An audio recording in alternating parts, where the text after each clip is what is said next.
Donc ça veut dire, puisque on est passé sur l'autre là, maintenant il y a aussi Malox et Stanley et nous. Ça veut dire que c'est aussi une manière de nous faire oublier Croqueuse de Diamant pour venir maintenant sur eux. Parce que le fait c'est que c'est Malox qui publie le plus. Stanley Eno, lui, il a juste mis des cœurs, il est passé dessus. Et il y a des gens comme Robinson Pifo et Jovi. Ce sont eux qui défendent beaucoup plus Stanley Eno par rapport à Malox. Or, Stanley, lui, il est calme, il est tranquille dans son coin. Il faut savoir une chose. La vérité, c'est que en ce qui concerne les artistes en général, ça c'est en général. Après, en ce qui concerne le cas factuel, je n'ai pas d'éléments. Mais si je m'appuie sur ce que j'ai l'habitude de comprendre, il faut comprendre qu'entre le moment où Malox a fait sa première sortie et peut-être aujourd'hui, que ce soit les vidéos de Stanley Eno, que ce soit la page de Malox elle-même, il y a un niveau de visibilité qui a augmenté. Ça veut dire que c'est des gars qui doivent créer ce qu'on appelle le buzz. Les gars doivent créer ce qu'on appelle le clash, parfois volontaire ou involontaire. Il peut rester comme ça, ils peuvent s'accorder, hein. Il faut pas, ne vous méprenez pas, ils peuvent s'accorder. Maintenant, ce qui se passe, c'est que qu'est-ce qui pourrait laisser penser que Stanley ne se serait pas accordé avec l'autre? C'est qu'il a pris ce qu'on pourrait appeler de la grandeur. C'est une façon, c'est une grille de lecture.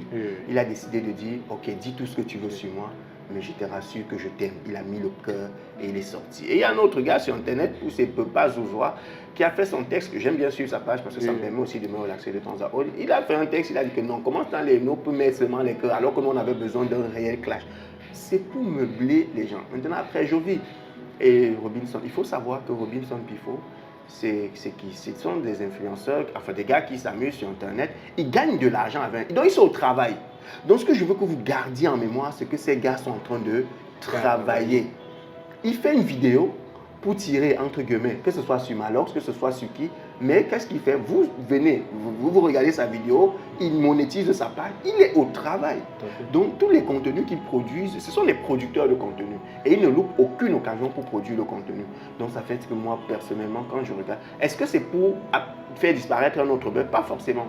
C'est pas forcément ça. Les gens peuvent faire ça pour exister. Ils peuvent faire un clash, un buzz seulement pour exister. Ils peuvent faire un clash pour augmenter sa visibilité. Ça déclenche une bagarre. Les gens aiment le sang. Il faut savoir ça. Les gens, va dans la rue là maintenant, tu donnes un coup de tête à quelqu'un, il y aura un attroupement tout de suite. Maintenant, les réseaux sociaux, lorsque tu as compris le principe des réseaux sociaux, il faut maintenant savoir jusqu'où tu es prêt à aller.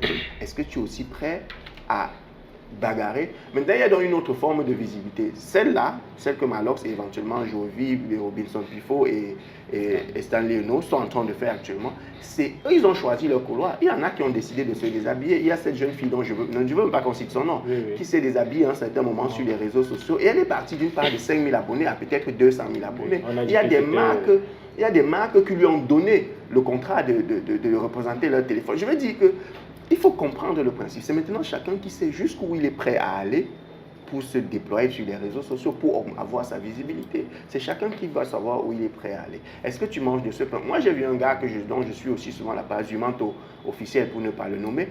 Et les plus politiques, il s'attaque beaucoup plus au système.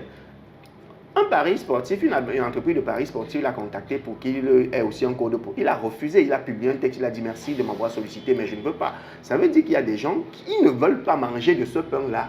Il ne veut pas surfer sur ce type de buzz. Il ne veut pas profiter de ça. Non, il a son couloir. Le game est comme ça. C'est chacun qui sait quel est le couloir qu'il va prendre. Mais tout ça, c'est la manipulation. Donc ça veut dire que, étant donné que Stanley Eno est un peu en stand-by, donc nous ne serons pas surpris qu'il sorte un de ses clips dans les jours à venir et puis... mais vous avez tous compris. Mais vous avez finalement... Là, ça veut dire que finalement, tu es dans la logique. Ce qu'il va faire, c'est ce qui s'est passé il y a quelques temps avec Vanister. Oui. Un jour, on reste, Vanister publie un texte, enfin, on voit une vidéo sur Internet où on dit que Vanister s'est déshabillé. Mais sauf que les gens qui n'ont pas la grille de lecture se sont dit que Vanister est devenu fou. J'avoue que quand j'ai vu cette vidéo, ça m'a choqué parce que j'adore ce mec. Je me dis non, pas lui, pas lui. Après, je dis non, je suis sûr que c'est ça.